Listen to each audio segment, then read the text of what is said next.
Buenas noches. Voy a permitir presentar a nuestro conferencista de hoy, una persona muy especial, con una trayectoria también, pues como es él, muy especial. Y me va a tocar leerlo porque es tan largo que y no quiero que se me quede nada por fuera de lo que logramos recopilar con la ayuda de Luis Fernando Orduz. El doctor Serapio Marcano es médico, psiquiatra y psicoanalista. Y él es miembro titular de la Sociedad Psicoanalítica de Caracas, perteneciente a la IPA y de la FEPAL. Es un gusto para el grupo de aperturas tenerlo acá con nosotros. Es además miembro titular de la Asociación Panameña de Psicoanálisis. Él migró a Panamá en 2018, ¿cierto, Serapio?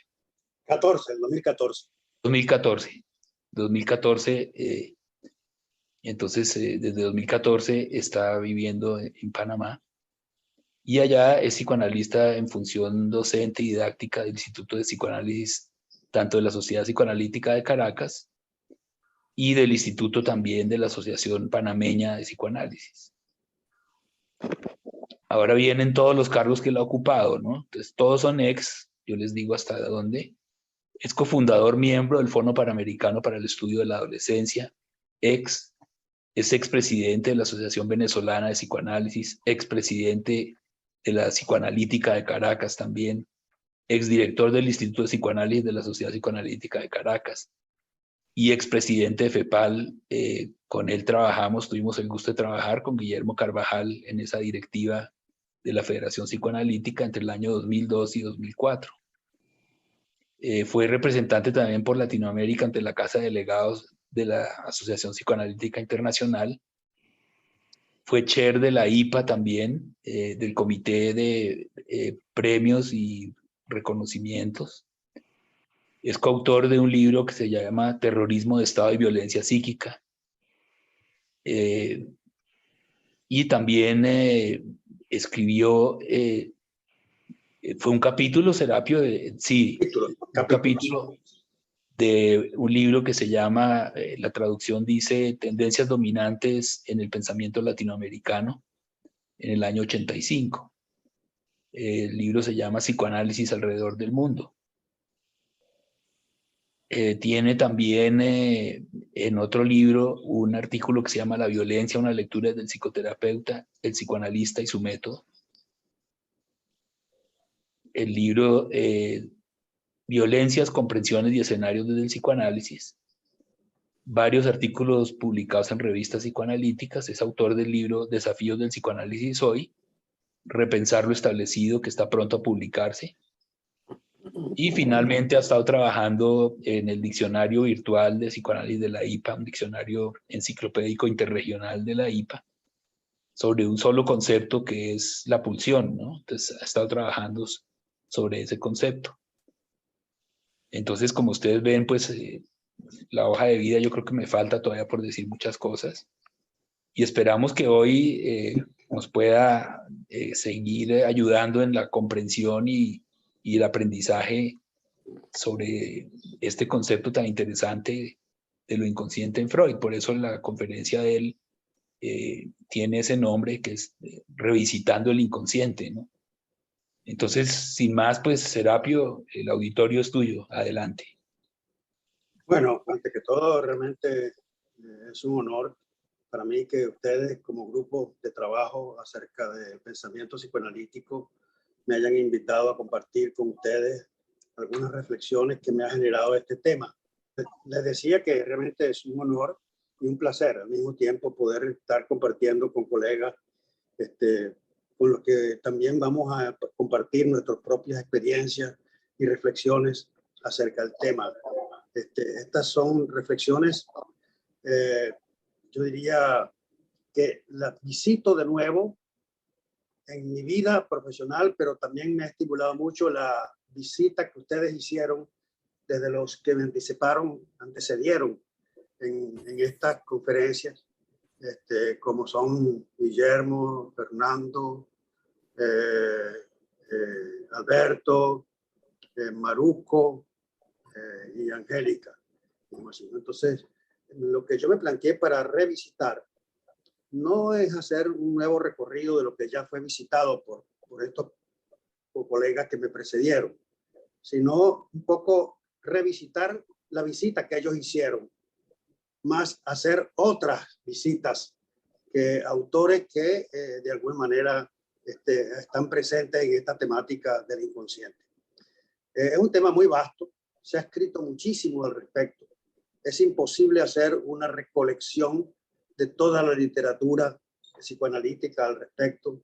Son varios los congresos que se han hecho durante mucho tiempo en la IPA y en otras latitudes latinoamericanas y no latinoamericanas sobre el concepto.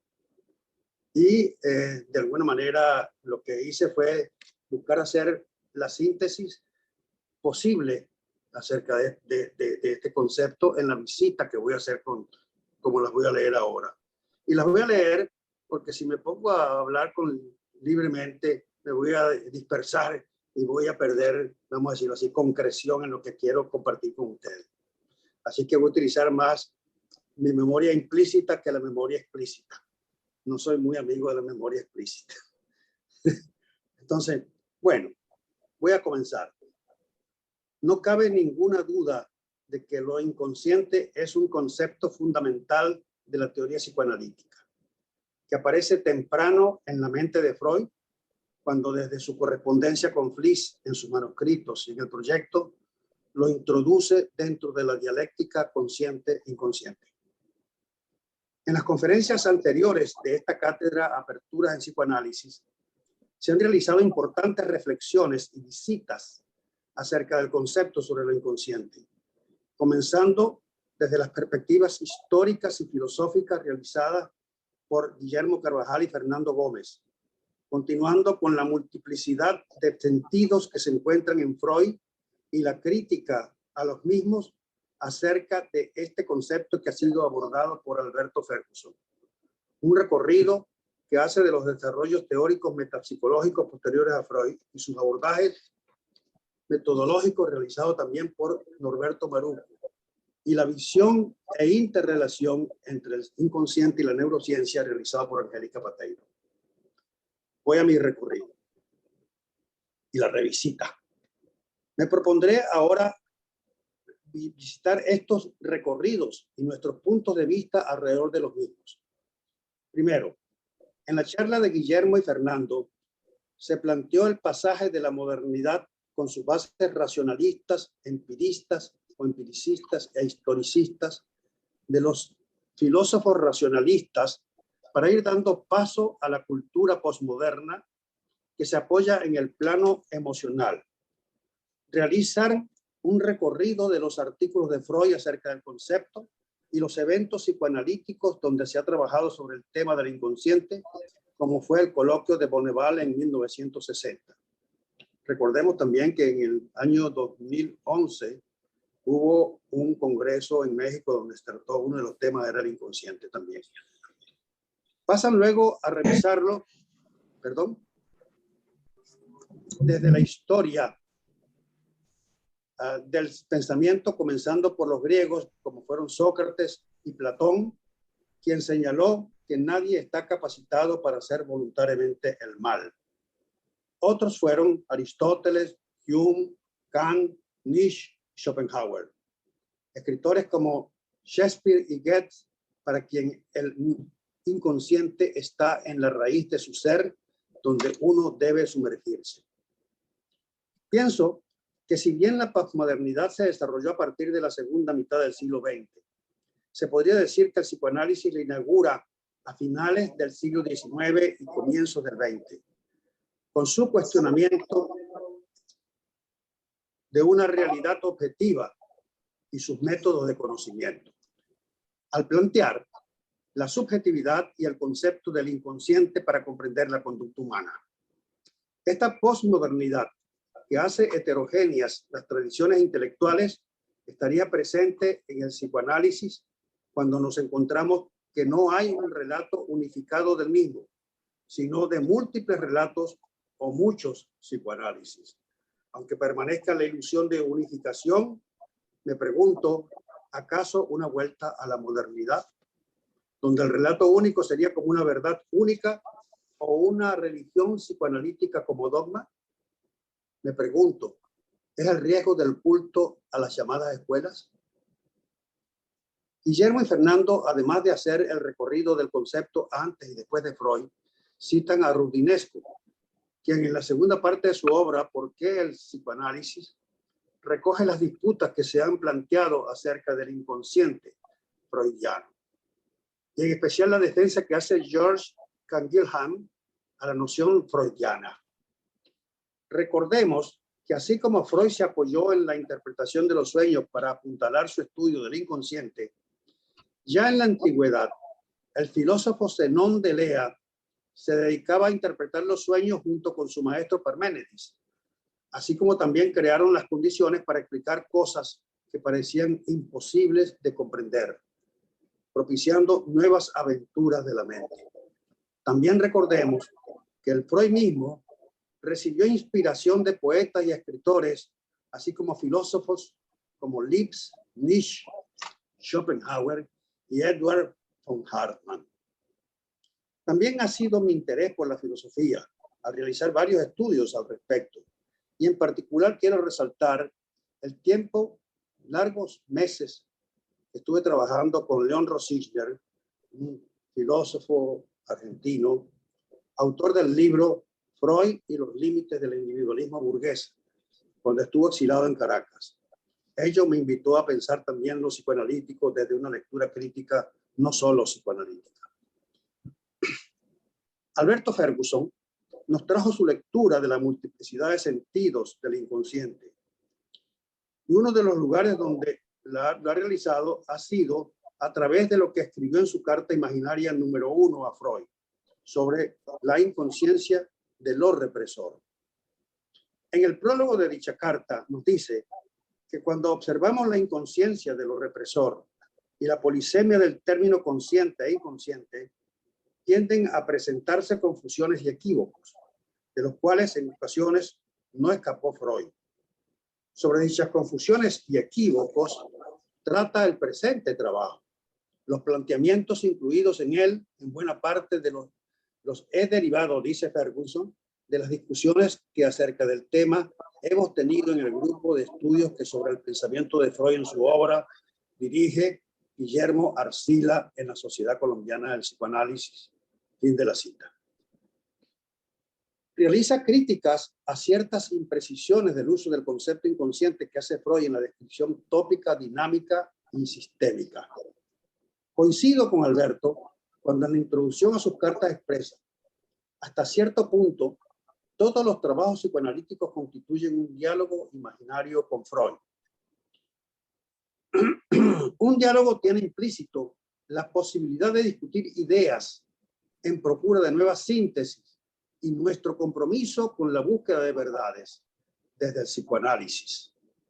Implica intentar sostener este diálogo con Freud y con todos los que luego de él han sostenido este propósito. Rescato la importancia de la propuesta de Ferguson de polemizar con los autores que nos proponen pensar el psicoanálisis y sus conceptos, pues de lo contrario seríamos unos seguidores de dogmas. En su presentación señala que el inconsciente es todo lo que no está en la conciencia, pero es psíquico. También que no todo lo inconsciente es reprimido, pero todo lo reprimido es inconsciente. Tiene que haber inconsciente de lo represor para que haya inconsciente de lo reprimido.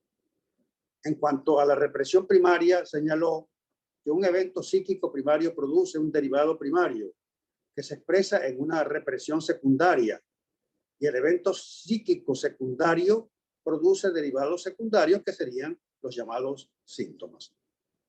En dicha carta le recuerda a Freud sus magníficos artículos sobre metapsicología, donde precisó claramente el múltiple sentido del término inconsciente, lo que en aquella época el precisar dicha polisemia le permitió a Freud fortalecer la noción psicoanalítica de inconsciente.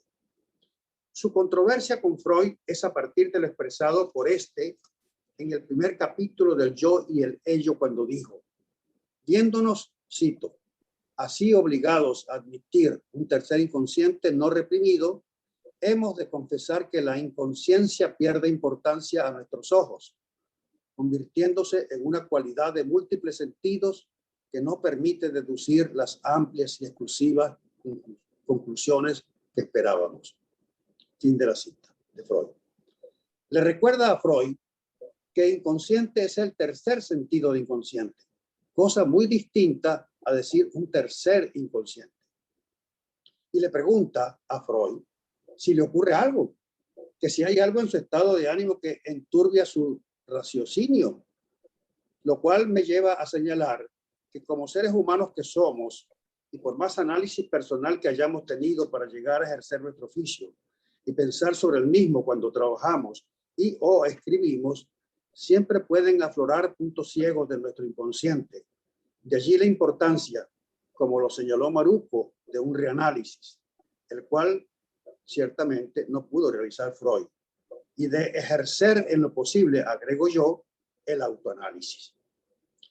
Más adelante, en su carta aborda el estudio de la inconsciencia de los represores, en lo cual el represor adquiere características de lo reprimido al bloquear el acceso a la conciencia de su condición de represor reprimido, e invita a que este aspecto de lo inconsciente sea pensado. Opino que este mecanismo de lo represor reprimido podría también pensarse a través del mecanismo de la identificación proyectiva. Cuando Alberto estudia la relación del psicoanálisis con la sociología y del psicoanalista con el sociólogo, está proponiendo, a mi modo de ver, llevar el psicoanálisis a las comunidades y sus instituciones para tratar de levantar las conductas represoras. En la institución psicoanalítica y sus miembros no estamos exentos de que estos procesos psíquicos hagan presencia. Esto me hizo recordar en el inicio de mi formación psicoanalítica, cuando estábamos estudiando un trabajo de Freud, los dos principios del suceder psíquico, yo levanté la mano para decir lo que yo iba a pensar o había pensado acerca del trabajo de Freud, y el conductor del seminario, dando un manotazo fuerte en la mesa, dijo: aquí no se viene a pensar a Freud, aquí se viene a aprender a Freud. Bueno, yo me callé lleno de rabia y tristeza. Al salir pensé si yo querría estudiar psicoanálisis, si esa era la posición de los enseñantes, lo cual movió mi historia guardada en mi inconsciente con mis figuras de autoridad.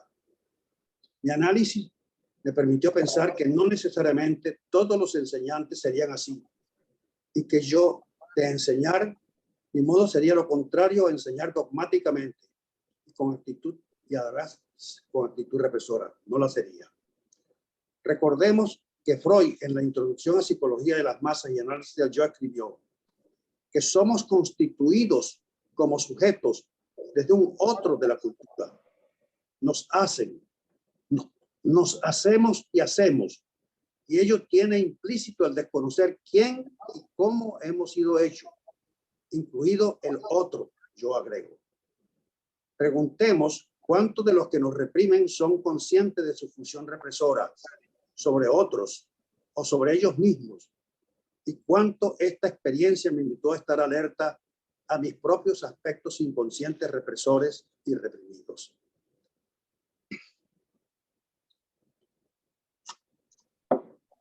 Ahora paso a lo que escuché y revisito a Norberto Maruco, exponiendo sus profundas reflexiones acerca del proceso de inconscientización.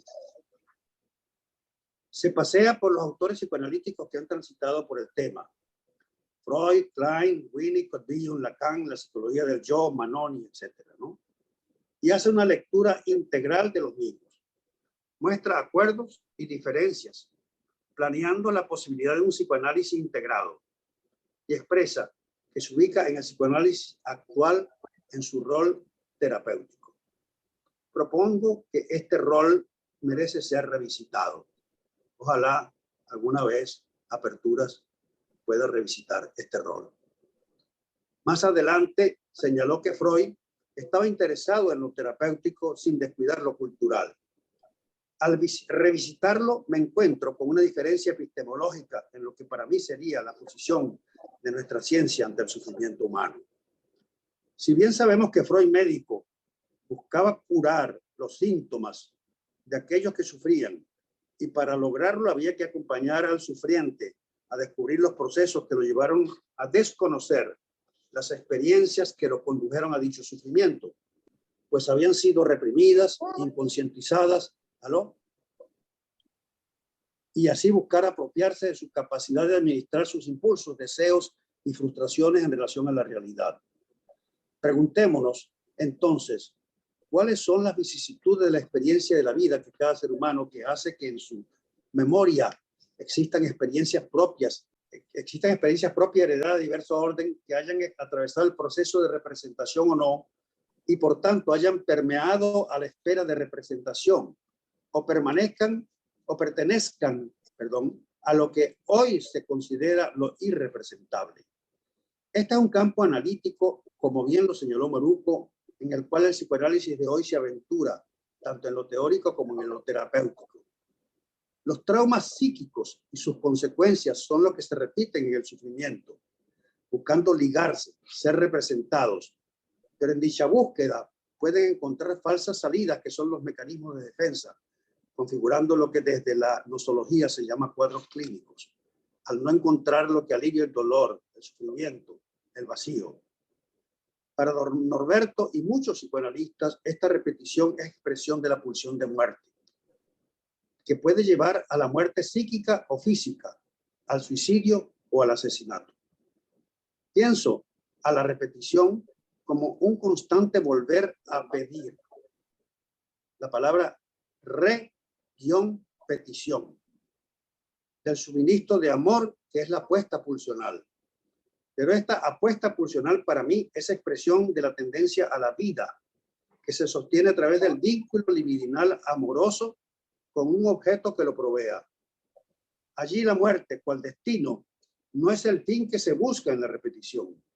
La muerte sería la consecuencia de la ausencia de ese objeto proveedor de amor.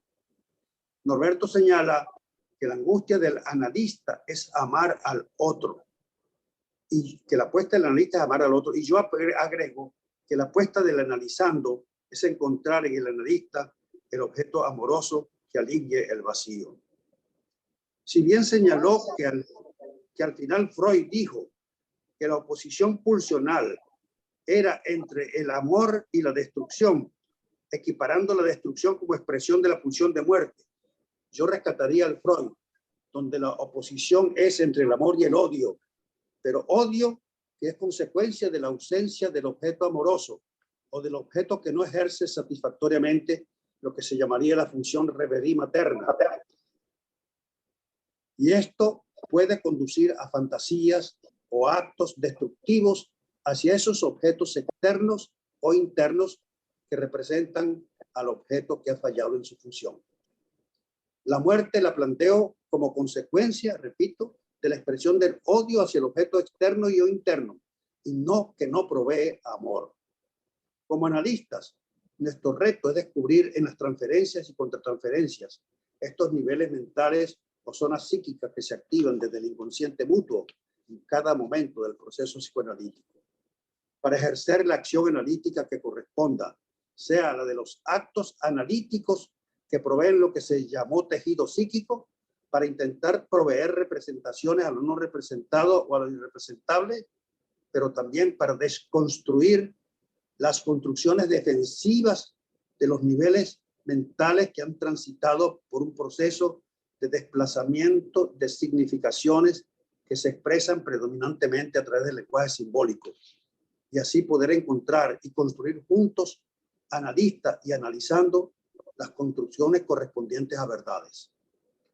De esta manera, en el psicoanálisis actual, nos movemos en los diferentes niveles estructurales del psiquismo de la pareja analítica.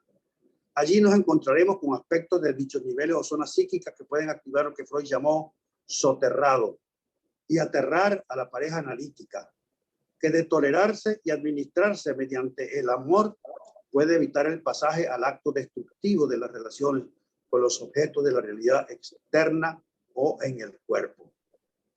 Esta repetición, como bien lo recoge Maruco, se traduce en lo social como efecto de un trauma que para mi lectura es consecuencia de la falta de suministro de amor que va desde los otros de la cultura hacia los individuos. Me pregunto si los traumas en las personas del presente arrastran en su inconsciente lo transgeneracional de los traumas de las generaciones precedentes como un componente epigenético. Hoy se sabe que los traumas pueden ser transmitidos a los descendientes. También me pregunto, ¿cómo habría hecho el animal humano para evolucionar si escribiésemos el concepto de la pulsión de muerte y no de la pulsión de vida, de amor? El líbido que busca amor. Mi posición teórica es que lo que causa el trauma es el vacío del amor al objeto, que se reproduce en el sujeto y que su rescate es posible a través de lo que Winnicott llamó holding y handling, y a lo que Bion conceptualizó como función reverie, como construcciones de vida. Esa es la apuesta pulsional del analista. Otro punto en esta revisita a lo planteado por Maruco se refiere a su afirmación de la importancia de que los psicoanalistas podamos permitirnos realizar un reanálisis, en lo cual estoy completamente de acuerdo, con el agregado de que este otro analista, una vez internalizado, nos acompañe en el autoanálisis, en particular cuando nos sorprendemos al observarnos realizando actos analíticos en nuestro trabajo y entenderlos desde la ley que recupere el amor, como dijo Norberto, y no desde el superyo interno y externo que nos hace psicoanalistas normópatas tanto para nosotros como para los otros. Esto implica ser libres y acompañar a otros a asumir la libertad con responsabilidad. La cuarta revisita de esta conferencia previa es la presentación de Angélica Pateiro acerca del inconsciente y las neurociencias. Se inicia diciendo que es un resultado inconmovible de la investigación científica que la actividad del alma se liga con la función del cerebro como no lo hace ningún otro órgano. Esto me llevó a recordar en mi memoria implícita lo escuchado a Antonio Damasio en el Congreso de IPA en Nueva Orleans, que la mente, cito, hace al cerebro así como el cerebro hace a la mente. Damasio también dijo, nacemos con la capacidad de hacer o sentir muchas cosas y la cultura las afina. Agregó que las emociones son reacciones químicas y neurales no aprendidas, pero diseñadas evolutivamente en el cerebro y son despertadas por estímulos reales externos o de la mente emocionalmente competentes. A su vez, estas emociones estimulan el desarrollo biológico.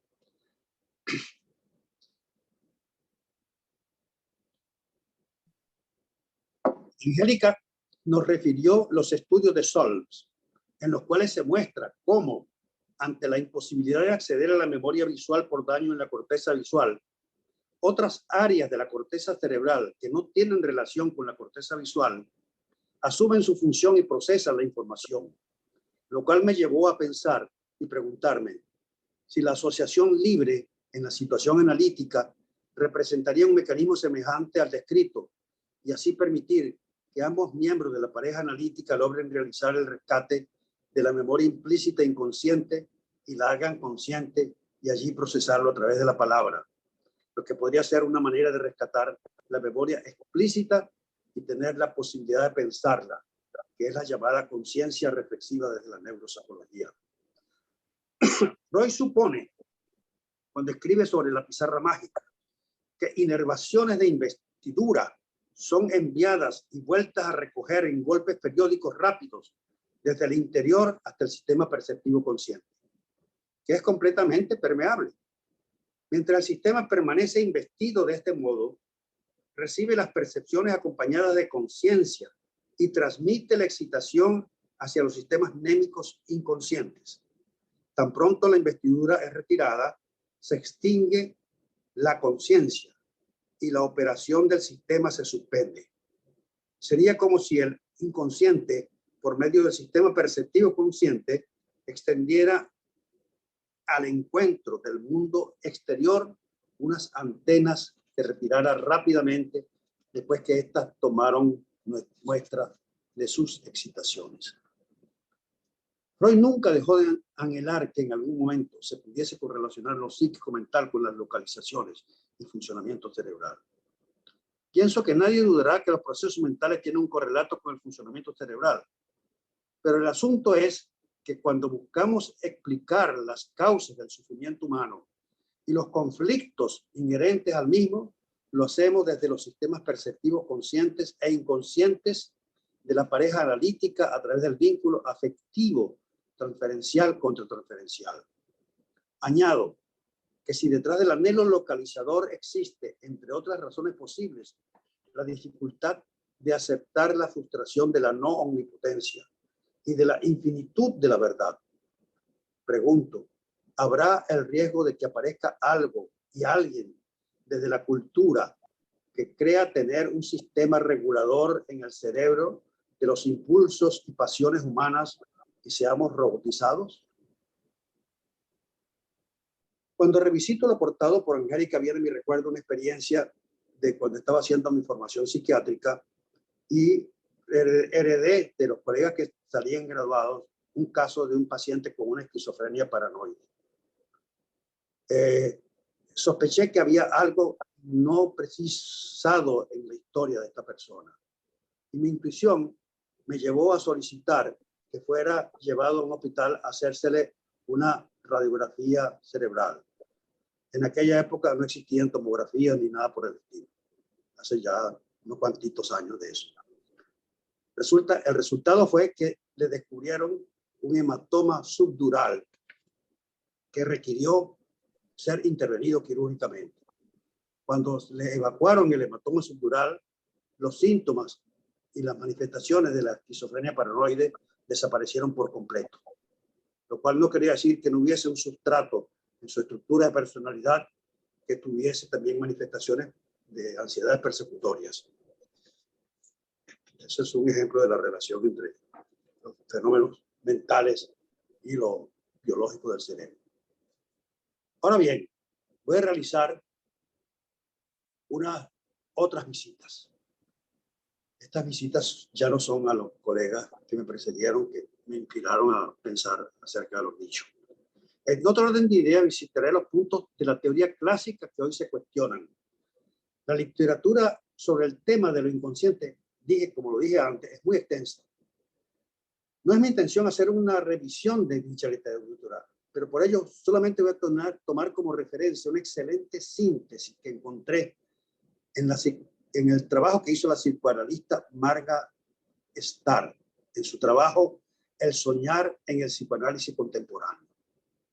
Aunque he visitado varios de los textos en los autores citados por ella, pero no vale la pena que yo me remita a todas las visitas que le hizo a esos autores y ya esto está compendiado por esta colega psicoanalista. Es muy buena colección de datos de parte de ella. El primer punto de vista que hoy se cuestionan es que los sueños sean la vía regia de acceso al inconsciente y por lo tanto la forma de trabajar con ellos. Al contrario de que para Freud, para Bion, uno de los autores más importantes de la conceptualización avanzada del fenómeno onírico, el trabajo psicoanalítico en general consiste más bien en hacer que el consciente pase a ser inconsciente.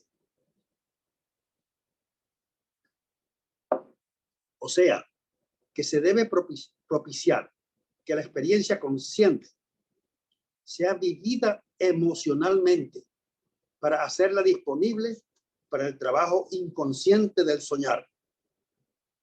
En el pensamiento onírico de Bion, el sueño adquiere la misma jerarquía que el pensamiento. El pensamiento onírico se nutre de los pensamientos de vigilia, tanto como de los sueños nocturnos. Consiste en la transformación de las crudas impresiones sensoriales y de las turbulentas experiencias emocionales en elementos alfa que sean aptos para ser conectados y formar pensamientos cargados de afecto. Esto es posible gracias a la función alfa que estructura el psiquismo al simbolizar, estableciendo una barrera de contacto que protege de la irrupción de estímulos caóticos y perturbadores, diferenciando el afuera del adentro, el consciente del inconsciente, pero permitiendo al mismo tiempo el flujo entre zonas y modos de funcionamiento primario y secundario. A partir de Bion se contempla el inconsciente como un estado de permanente formación y transformación. Bion considera también que el sueño es un espacio continente que tiene la misma función que la madre de contener por medio de su capacidad de ensoñación, reverie, transformando la ansiedad insoportable en algo soportable. Es el espacio que puede dar nacimiento a un deseo o bien puede no lograrlo al fallar esta función continente en zonas de dolor psíquico que no pueden ser figurables y convertirse entonces más bien en un acto de evacuación. En la noche disponemos de un aparato para soñar que opera en una suerte de segundo nivel sobre lo registrado durante el día. Es como si se volviera a soñar, como si al final del día dispusiésemos de cantidades de elementos alfa esparcidos que son procesados en el sueño por una activa mega función alfa. Además, como el sueño dormido es muy propicio para el desliz de los llamados cuanta de las protoemociones, que son los elementos beta, entonces allí se da la oportunidad de contactarlos, transformarlos y hacerlos disponibles para pensar.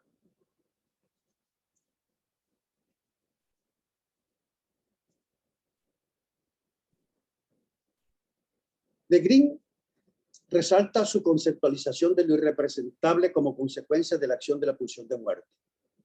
En la evolución de la metapsicología freudiana, el insuficiente modelo de las neurosis no alcanza para entender aquellos impactos pulsionales que al no poder ser reprimidos terminan destruyendo el pensamiento. Para estos casos, Green propone considerar el modelo del acto que da lugar a la potencialidad actuante de la pulsión más allá de la simbolización y de la palabra. Y para los casos de funcionamiento más neurótico, propone hablar del modelo del sueño, donde la psique es eminentemente representadora gracias a una estructura encuadrante, matriz de la capacidad de representar y soñar que los brazos sostenedores de la madre primaria han generado. Green cuestiona que los sueños sean siempre la alucinación del pecho materno y propone tomar en cuenta lo blanco, lo irrepresentable.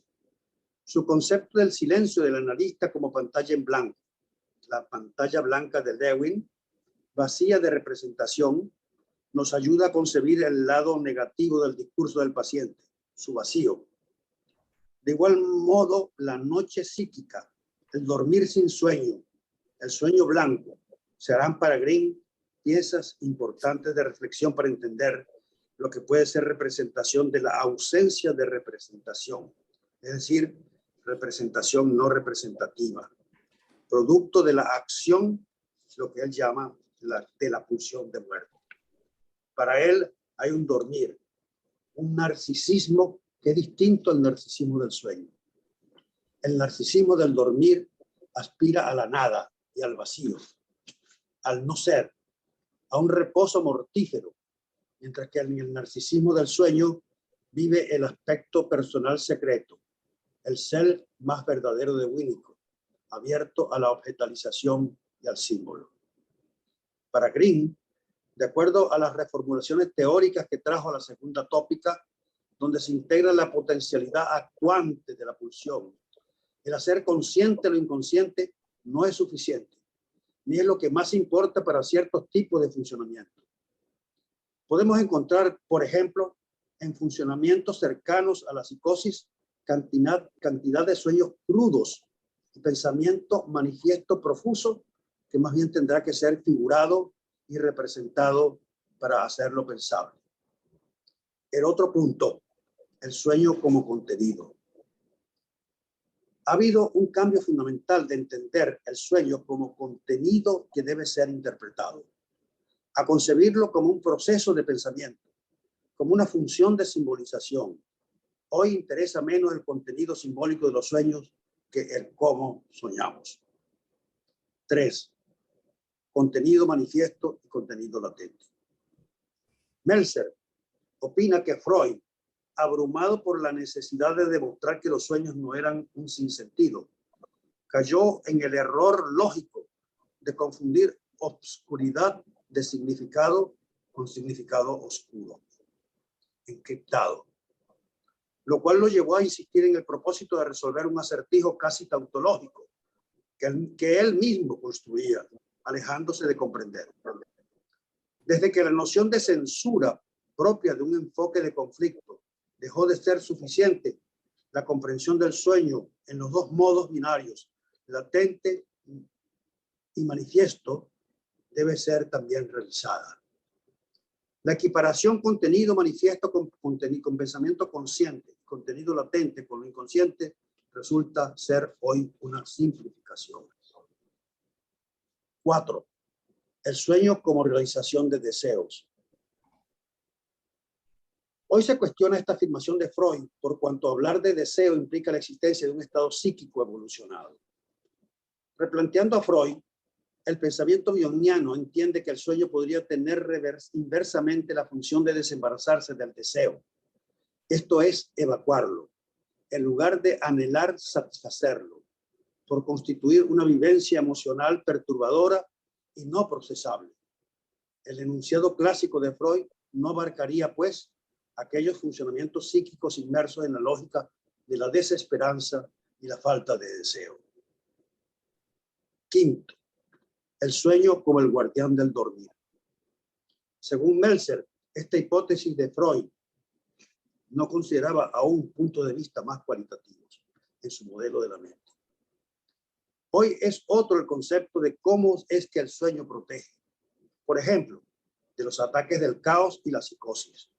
Meltzer llama vida onírica a toda esa emocionalidad constante que vivimos, a la que el soñar transforma permanentemente en significados, en una relación continua entre las ensoñaciones diurnas y los sueños nocturnos, un poco lo mismo que planteaba Bion.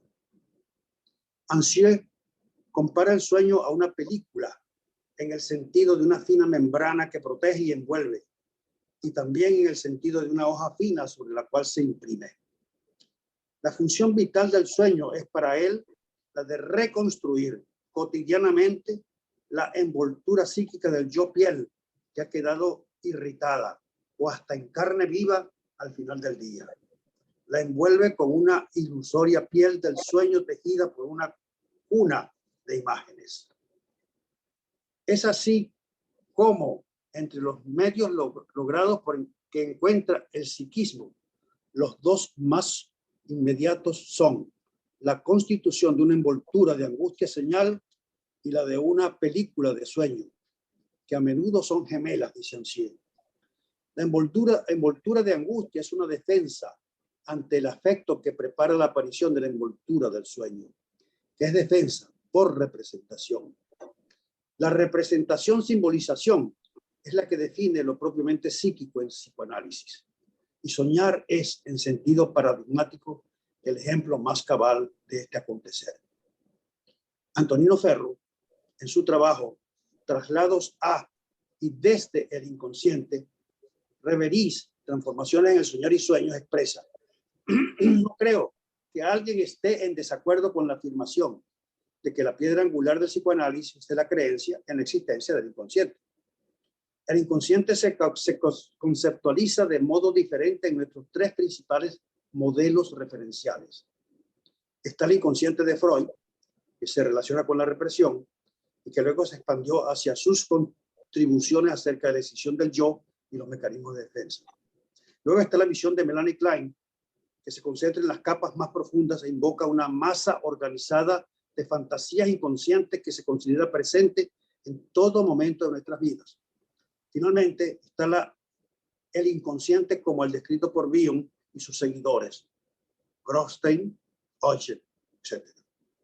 Para Ferro, el campo analítico es una sala de espera no saturada, en la cual las emociones, protoemociones y personajes evocados se toleran flotando en el espacio virtual del campo conforme van asumiendo peso, color y tridimensionalidad, hasta que pueden ser guiados hacia su destino, la construcción de un sentido.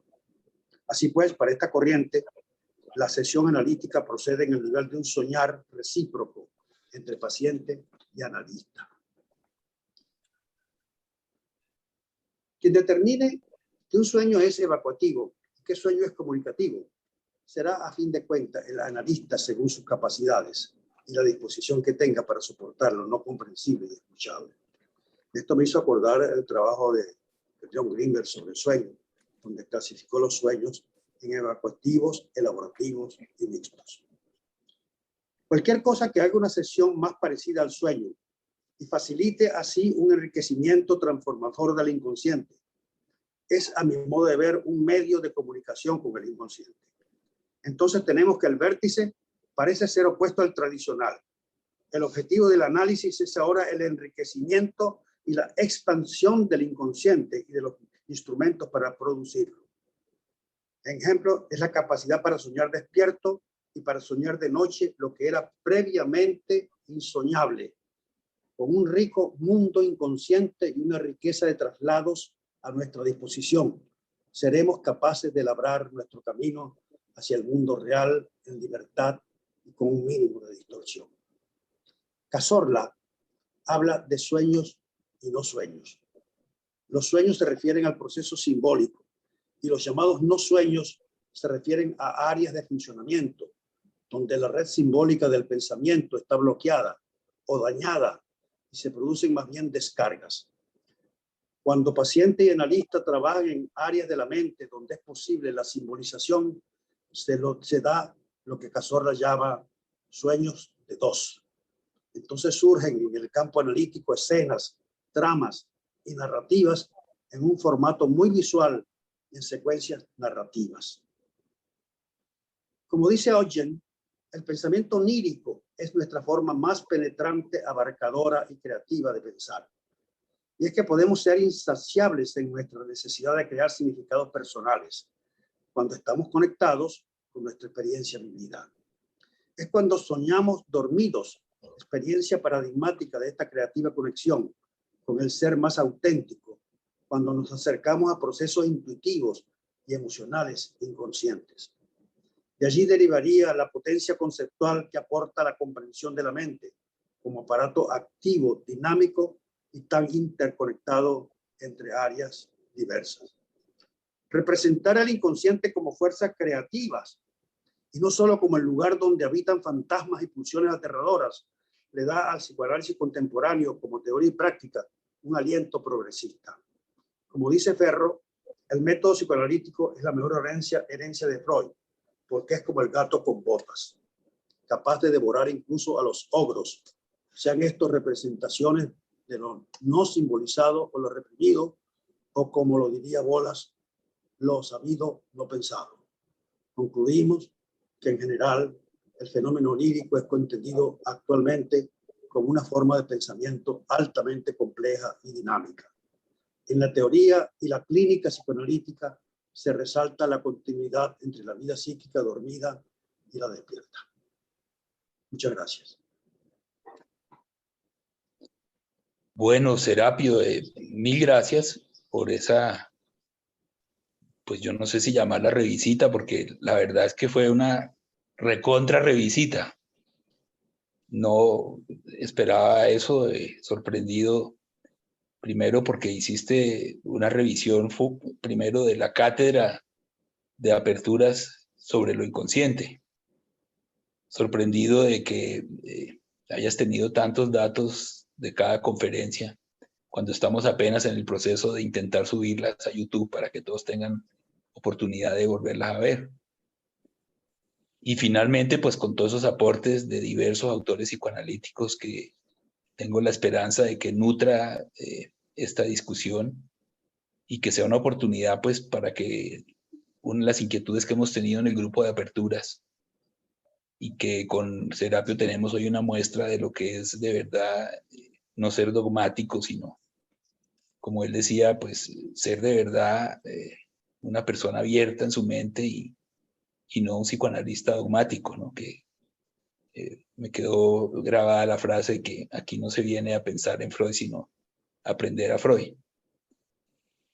Entonces, estimular con todo esto que haya la participación de muchas más personas, porque creo que aunque muchas partes pueden no ser tan fáciles de entender para los no psicoanalistas, digamos que llevamos tiempo en esto, pues sí da cabida la recontravisitación que hiciste tanto de la cátedra de aperturas de lo inconsciente, como todos los aportes nuevos que hiciste de autores que hasta el momento en esta cátedra no se habían mencionado. Entonces cedo la palabra si quieren alzar la mano con la manito o ponerlo en el chat.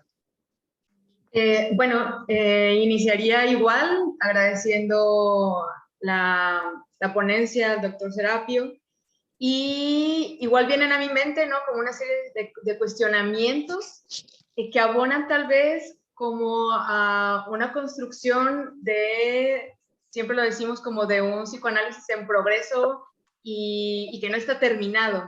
Y creo que lo fundamental es estar cuestionando lo que se está leyendo. Es decir, ya lo decía, como no hacer un culto al escritor, sino estar cuestionando y cuestionando, y solo así se puede construir algo, ¿no? Algo mucho más actual. Hablaba el doctor Serapio de la posmodernidad, hablaba de el cuestionamiento y el riesgo del culto a las escuelas, incluso del riesgo de ser seguidores a los dogmas. Y eso no nada más está implicando, me parece, como un cuestionamiento al otro que se ve arriba, sino a uno mismo, a un autocuestionamiento. Me parece también que sería bien interesante. La otra cosa que me parecería importante resaltar es este diálogo multidisciplinar, interdisciplinar, en donde nuevamente se puede abonar y se puede crecer dentro del psicoanálisis. Por ejemplo, y bueno, sobre todo cuestionando nuevamente, como no dejando este papel crítico y autocrítico en cuanto a la represión en la formación, ¿no? Nuevamente, no desde un lugar como analista didacta, supervisor, sino desde incluso nosotros como candidatos. Y finalmente, un poco como ligándolo desde lo social, este análisis desde la sociología que se mencionaba en algún momento del discurso del doctor Serapio, pensaba en todo, en el desarrollo, en la evolución, en la maduración del sistema nervioso central en el ser humano, y cómo una parte bien importante es la relación con los otros. Es decir, que la relación social, el lenguaje, la palabra, todo esto, por ejemplo, incluso el medio ambiente, que también sería otra cuestión importante a mencionar, todo esto favorece la evolución y el desarrollo del ser humano. No nada más en cuanto a su aparato psíquico, sino también en el cuerpo. Y bueno, podría decir mil cosas, pero lo dejaría ahí. Igual me parece que se puede favorecer un diálogo y bueno, pues agradecer la presentación del doctor Serapio. Gracias. A ti, Angélica. Serapio, ¿tú quieres participar o Luis Fernando, le damos la palabra? No, escucho. Luis Fernando, dale. Hola, Serapio. Una cuestión que me quedó, digamos, de lo que presentaste, porque comenzaste hablando del argumento como del otro, como de la presencia del otro. Después hablaste en algún momento como del campo dual, ¿sí? Y en algún momento hablaste de lo transgeneracional, ¿sí? Me quedaba pensando que, digamos, en los procesos formativos, usualmente a uno le enseñan como que el inconsciente es una cosa profunda, ¿no? Que está como por allá, debajo de una serie de capas. Yo pensaba como que, como en otra topografía, tal vez que no sea la de las capas superficiales y profundas, ¿no? Una topografía que implique de pronto el encuentro entre dos, y en ese encuentro, por ejemplo, en ese encuentro se crea lo inconsciente. ¿Sí? De algo de lo que estaba diciendo me hacía pensar eso, el inconsciente como una creación, ¿sí? Como algo que no está presente dentro de un pasado, sino como algo que se crea en eso, en los encuentros con el otro, en otra configuración topográfica, o algo que proviene no desde la subjetividad, desde el interior de cada uno de nosotros, sino que nos viene desde hace mucho tiempo siendo. Y cuando nosotros emergemos a la vida, ¿sí? Somos portadores o vamos a ser ejecutores, casi que loros, pues por así decirlo, de un tramado en el cual nacemos. Entonces me hacías pensar como en esas dos topografías. Una topografía de un entramado que nos preexiste, y cuando nosotros nacemos o somos, lo que hacemos es tomar parte de esa envoltura creyendo que es nuestra y no es nuestra.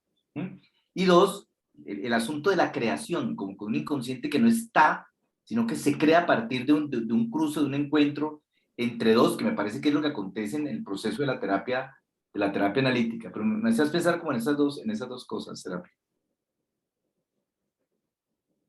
Bueno, muy interesante tu reflexión, Fernando, porque me hizo acordar el postulado de Freud, cuando habla de lo filogenético, de lo ontogenético y de las situaciones actuales desencadenantes. Y creo que ese encuentro entre esos tres modos de recibir la información es lo que va a crear efectivamente lo inconsciente. Ese transgeneracional que viene desde lo filogenético y lo epigenético, ¿no? De alguna manera es parte del otro, de la cultura al que nos precedió, que se va a encontrar con la cultura actual de los progenitores que traen la transmisión de la cultura en la cual se desenvuelve la vida de nosotros, cuando nacemos, digamos así, ¿no? Y eso va a ir dando la marca de lo que el otro quiere que seamos, sin que el otro sepa que quiere que seamos de una manera determinada. Y con el mandato de que tampoco nosotros debemos saber qué es lo que el otro quiere de nosotros. Hay ahí la complejidad de este asunto, digamos así, ¿no? Por eso dije, nos hacen, nos hacemos y hacemos. Y al mismo tiempo tenemos el mandato de no ser conscientes de cómo hemos sido hechos, ¿no? Como también creo que el que nos hace tampoco es consciente de todo el proceso que hace en la mente de ellos, en la cultura misma, para hacernos a nosotros. Y allí la complejidad de la construcción del fenómeno psíquico de los seres humanos, entre ellos el inconsciente. Y las consecuencias de esas formaciones es lo que va a llevar a las diferentes conductas, o a los diferentes niveles de conducta y de sufrimiento, de disfrute, de placer o de no placer, y lo que es responsabilidad o no responsabilidad frente a la vida funcional. No sé si con esto te comprendo un poco lo que tú me estás queriendo también plantear. Doctor Carvajal, doctor Fernando Gómez. Los dos pegaditos, Fernando. Bueno, muy interesante, ¿no? Porque lo que acaba de decir el otro Fernando me pone a pensar algo que siempre he creído, ¿no? Que de alguna manera lo inconsciente se va reestructurando en la vinculación. Eso lo ve uno en todas las vinculaciones. ¿Qué tal las relaciones tóxicas, por ejemplo? En que se reestructura el inconsciente y por lo tanto la acción, el actuar. Y la relación analítica reestructura el inconsciente, pero además de eso lo vuelve lo inconsciente creativo de alguna forma. Y eso es lo que nos permite la libertad. Por eso es tan interesante la vinculación analítica. Sí, me gustó mucho el recorrido, tu visita, ¿no? Porque nos dejan ver cómo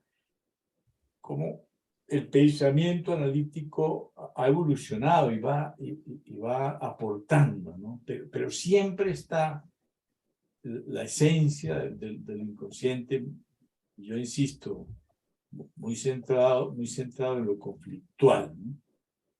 Y la resolución del conflicto, que es lo que vuelve nuestro ejercicio analítico apasionante. Y quien aprende esto, por decirlo de alguna manera, aprende el sistema, aprende el método, pues ya se monta en otro tipo de pensar, de otro tipo de moverse la mente.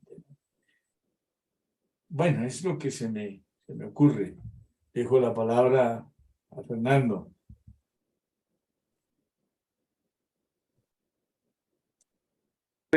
Bueno, primero, Serapio, un placer volvernos a encontrar y muy agradecido y muy reconocido por la atención que nos prestaste y por volver a recordar cosas, pero pues tú lo has dicho, has profundizado muchísimo más que lo que pudimos hacer nosotros. Muchas gracias. Leyendo curiosamente esta mañana a Levi Strauss, que lo retomo periódicamente sin entenderlo mucho, pero en su discurso en el Colegio de Francia, cuando señala el valor de lo que es la antropología social,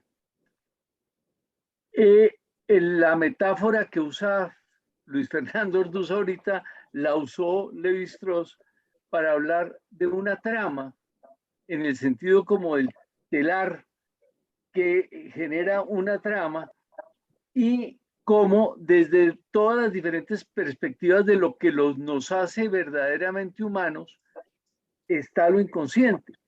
Y esa trama es la que subyace en el pensamiento mágico, en el pensamiento mítico, en el pensamiento de las relaciones interpersonales, en ese misterio tan importante y tan significativo que es la prohibición del incesto o el por qué el mandato de las reglas de parentesco, las reglas de matrimonio o las reglas de intercambio social o de intercambio comercial.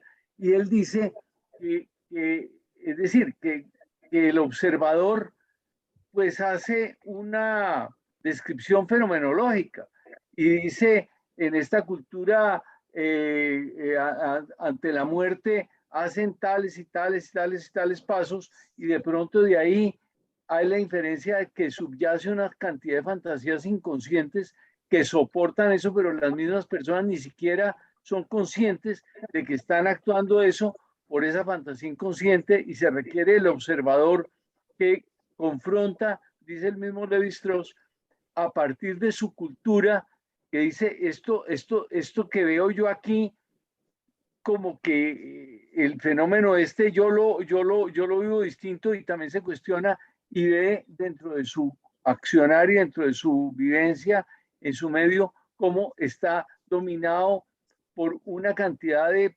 preconcepciones o de situaciones que solamente, que si evidentemente le preguntan a la persona por qué hizo esto, dejó de hacerlo, no va a decirle porque lo he hecho así siempre o porque así viene desde mi antes, pero que cuando se diseca y se cierne lo que está ahí, aparecen una serie de representaciones mentales, por ejemplo, toda la estructuración del lenguaje y de los diferentes lenguajes y de los lenguajes de gestos y de los lenguajes afectivos, como todo eso es el psicoanálisis en alguna medida lo sintetiza y lo retoma en la relación bipersonal, pero desde el punto de vista de la comprensión del ser humano más absoluta, el inconsciente y lo inconsciente está rigiendo, dominando y dirigiendo el accionar de lo que nos hace seres humanos. Eso era lo que quería compartirles y creo que lo que nos ha traído Serapio es perfectamente compatible con esta observación que les refiero a ustedes, que hizo Levi Strauss en el año 58 cuando fue recibido en el Colegio de Francia. Gracias.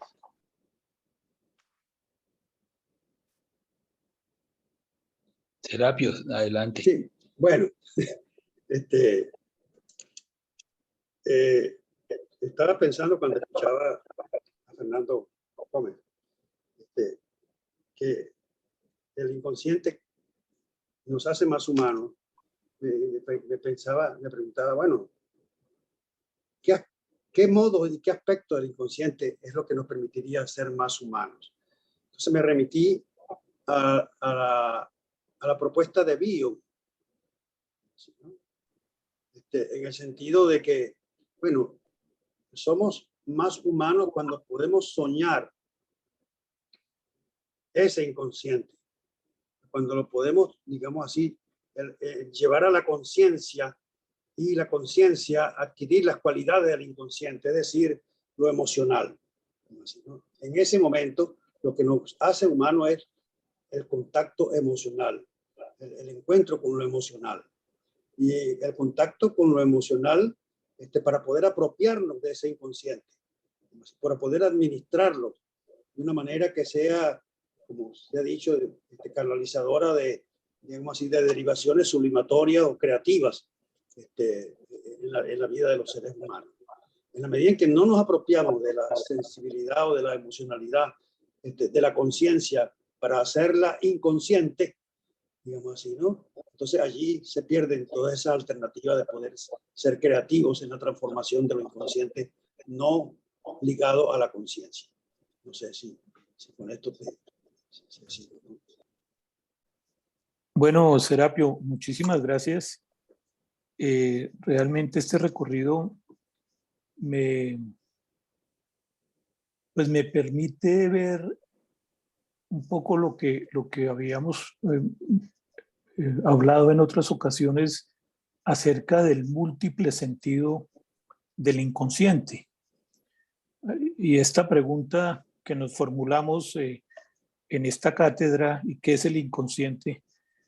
Parecería que estamos, digamos que estamos encontrando, por lo menos nos estamos ilusionando con encontrar algún tipo de respuesta en la medida en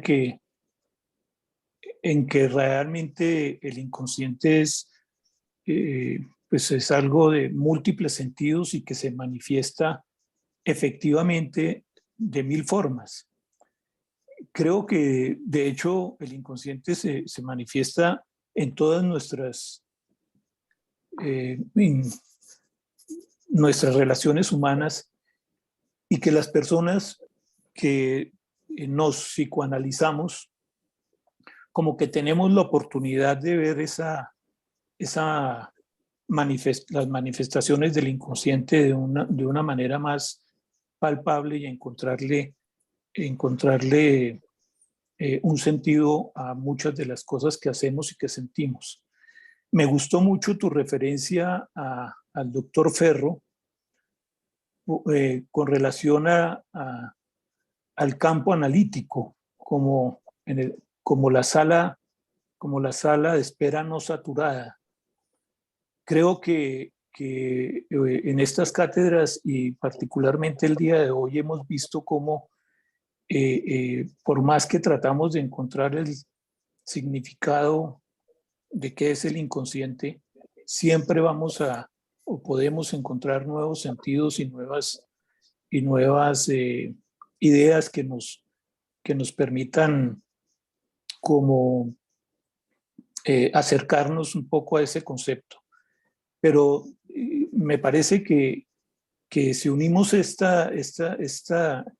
estos pensamientos, estas teorías que han sido trabajadas por tantos autores, la juntamos con la experiencia analítica propia, creo que eso nos da la posibilidad de tener una respuesta más cercana, no al inconsciente en general, sino al que producimos nosotros mismos en nuestra permanente interacción con los otros, con los demás. Muchas gracias, Serapio. Creo que este tipo de conferencias lo llenan a uno de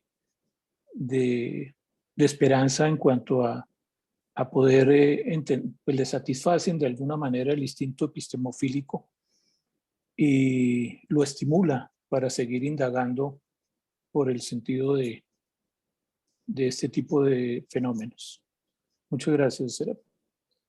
Gracias a ti, escuchándote, el rescate que hiciste del campo analítico de Ferro me hizo recordar que te había traído, pero era demasiado material. Realmente yo recorté mucho material de lo que había escrito. Eventualmente les puedo enviar lo que escribí, para tenerlo, digamos así, ¿no? Guardado para utilizarlo en cualquier momento dado, digamos así, ¿no? Pero al final había traído y han tomado nota de cómo los analistas tenemos, digamos así, la alternativa, la posibilidad de poder estar abiertos a encontrar esos fenómenos inconscientes en cualquiera de nuestras actividades, no solamente en el trabajo como analista con las personas con las que trabajamos individualmente, sino también en lo social, o en nuestro trabajo como enseñantes, o en nuestro trabajo en las supervisiones, por ejemplo. Yo creo que el modelo analítico propiamente dicho, de la atención flotante y la asociación libre, no debe ser solo para el lado del analista o del analizante, o del supervisante, mejor dicho, sino que tiene que ser de la pareja. Yo creo que aquí es importante que uno allí se coloque en un paralelismo de alternativa, de abrirse con libertad a la intuición para descubrir los movimientos inconscientes que se dan en el vínculo en cualquier momento de nuestra tarea, sea con el grupo, sea con la comunidad, sea con la enseñanza, sea con la supervisión o con el análisis propiamente dicho, digamos así, ¿no? Entonces traía un ejemplo, pero que no va a dar tiempo para poder mostrar cómo en la libertad que una persona cuando está en supervisión, por ejemplo, se permite hacer cualquier tipo de comentarios libremente, que aparentemente, igual que lo puede hacer un analizando que hace cualquier acto o cualquier gesto o cualquier comentario que pudiese parecer no incluido dentro de su asociación libre, son también registros que uno puede hacer para poder leer desde allí lo que está en el inconsciente, sea en actos, en palabras, en gestos, en diversas maneras como se puede ofrecer ese inconsciente, para poder decodificarlo y luego integrarlo con todos los otros aspectos que están traídos, por ejemplo, en el caso de la persona que está siendo analizada por el supervisado, por ejemplo. Entonces yo creo que es un campo hermoso, amplio, que nos da, vamos a decir así, satisfacción de poder sumergirnos en la investigación de esos fenómenos de la mente humana. Muchas gracias.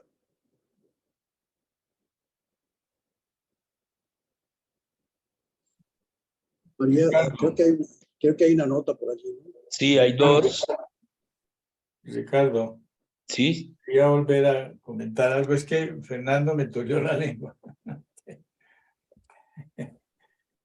Como raro, ¿no? Me puso a pensar con lo de Lévi-Strauss y la cultura, y también algo que también dijo Serapio, y todo lo hemos venido diciendo y también lo planteó de alguna forma de Fernando, ¿no? Lo inconsciente como motor desconocido de la conducta, ¿no?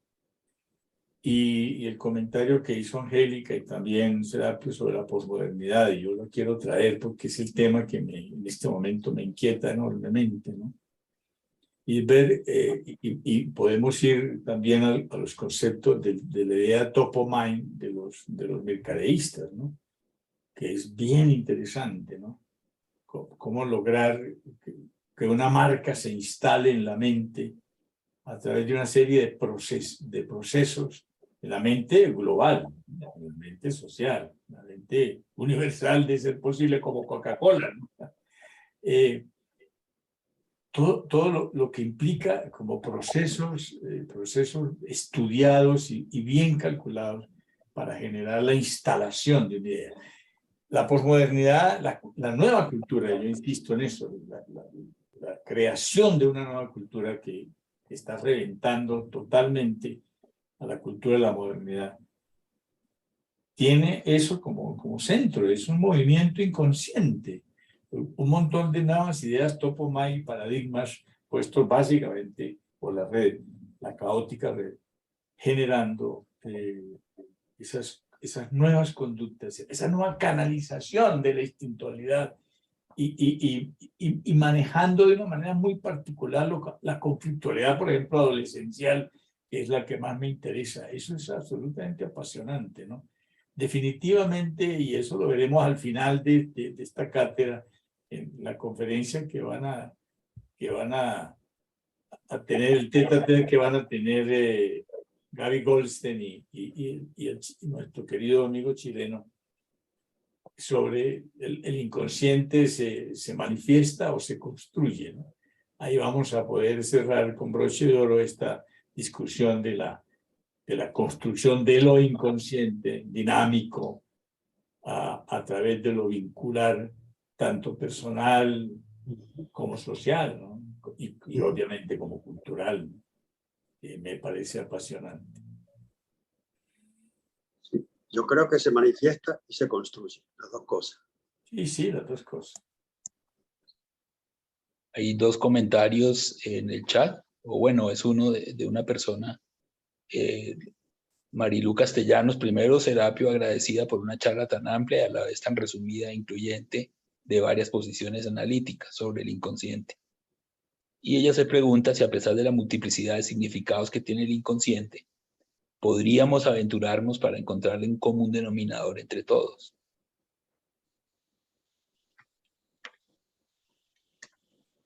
Yo, bueno, no sé cómo contestar realmente esta pregunta, pero a mí la idea de lo común entre todos no me gusta mucho. ¿Por qué lo digo? Porque yo pienso que la verdad es infinita. No hay una verdad unificadora. Entonces, siempre anhelamos tener la aprehensión de esa verdad. Eso que nos puede unificar todo. Para mí eso es algo que me alerta a que podamos correr el riesgo de no abrirnos a la sospecha necesaria de encontrar lo que falla en esa verdad, en ese común denominador. Ese es mi punto de vista.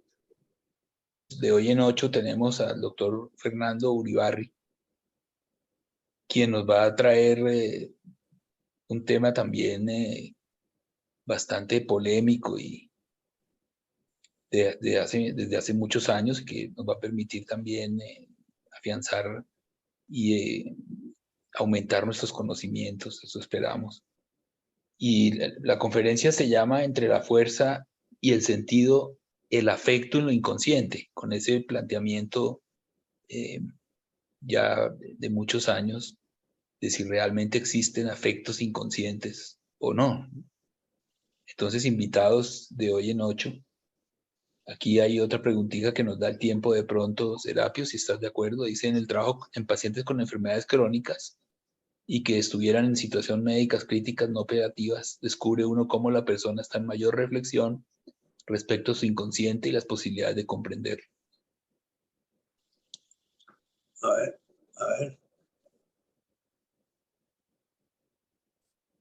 ¿Me repite un poco? Claro, aquí está en el chat, la doctora Zuleima León Valle. En el trabajo con pacientes en enfermedades crónicas y que están en condiciones médicas críticas, no paliativas, uno descubre cómo la persona está con mayor reflexión respecto a su inconsciente y mayores posibilidades de comprenderlo. Bueno, sí, yo creo que ella está transmitiendo su experiencia, creo, aquí, ¿no?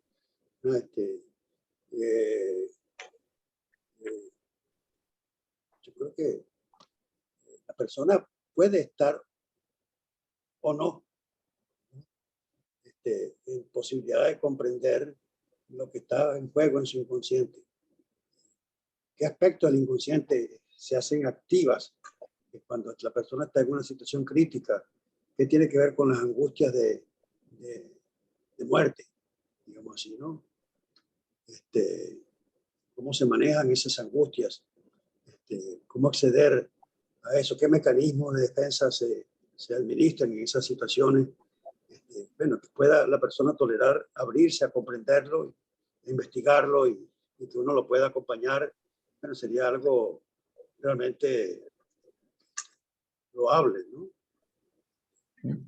Simplemente yo pienso que qué bueno que pueden esas personas poder tener acceso a que encuentren un profesional que les pueda acompañar a eso.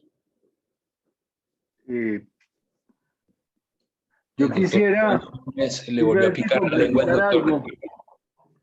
Pues mal que bien tuve una experiencia de más de 25 años en un hospital general donde pues monté un servicio de psiquiatría enlace y donde pues el tema del final de la vida era un tema sobrecogedor, no solamente para la persona que estaba en ese trance, sino para todos los que lo rodeaban. Uno veía cómo el paciente desahuciado dejaba de ser atendido. Muchos, los especialistas lo abandonaban. Quedábamos, de pronto era el paliativista o el psiquiatra de enlace teniendo que hacer la formulación y todo, porque los médicos se iban y a veces había descuido. Y lo que sí ve uno claramente es que hay dos posiciones. Una posición en la que es tan sobrecogedor los afectos y las emociones, obviamente muchas con una fuerza inconsciente total, es decir, con una mínima posibilidad reflexiva consciente y todo, que asustan a la persona, pues, que hacen pues unas reacciones muy fuertes de pánico ante la inminencia de muerte. Y un grupo muy pequeño de personas que han tenido, digamos, una vida, lo que uno veía de común denominador era una vida, digamos, que había satisfecho un poco, voy a citar a Bolívar, si cesan los partidos y se consolida la unión, yo bajaré tranquilo al sepulcro. Es decir, gente como que pudiera decir que en su vida había cumplido y entonces en ese momento ya estaba como en paz y eran unas personas muy escasas, pero que le transmitían a uno una sensación de una tranquilidad con realismo, con dolor, pero con un realismo y una claridad de aceptar ese paso final con una paz interior, diría yo, pero no una paz apacible, sino una paz, digamos, dinámica, vivida, de estar con plena conciencia de dar ese paso a despedirse de la vida. Pero esas personas, lo que uno sí veía es que habían tenido, no necesariamente analizados, o de pronto alguno que otro que se había analizado bien, pero que estaban como en paz consigo mismo y con los demás. Eso es lo que tenía yo para aportar a este comentario de este momento tan trascendental que en la cultura occidental y lo hemos tratado de volver aséptico, pues, y está pues toda la denuncia que hace Elizabeth Kubler-Ross de cómo lo hemos medicalizado totalmente y hemos separado todos los elementos de acompañamiento de la familia, de la cultura, de todo, en nuestra cultura occidental, y cómo en otras culturas ese trance es vivido en una forma mucho más sabia y mucho más empática y mucho más, digamos, como haciendo parte de un ciclo vital. Porque yo creo que en mucha parte, pues la pandemia, una de las cosas que trajo fue que rompió ese paradigma. Pacientes míos médicos que estaban atendiendo gente con COVID decía, es que el paciente la vida se le escurría a uno de las manos como si uno pusiera agua en las manos y por los huecos se le iba. Es decir, una sensación muy sobrecogedora que es muy distinta a la actitud del médico de hace 100 años, de hace 150 años, que acompañaba al bien morir, por decirlo así. No sé si aporté algo a la persona que nos planteó esta inquietud tan trascendental.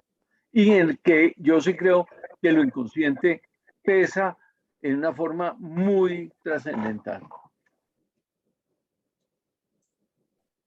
Yo creo que agregaría que lo importante ahí también es que el médico que atiende ese tipo de personas, o el profesional que atiende ese tipo de personas, también pueda abrirse a sus propias angustias inconscientes ante la situación de la muerte.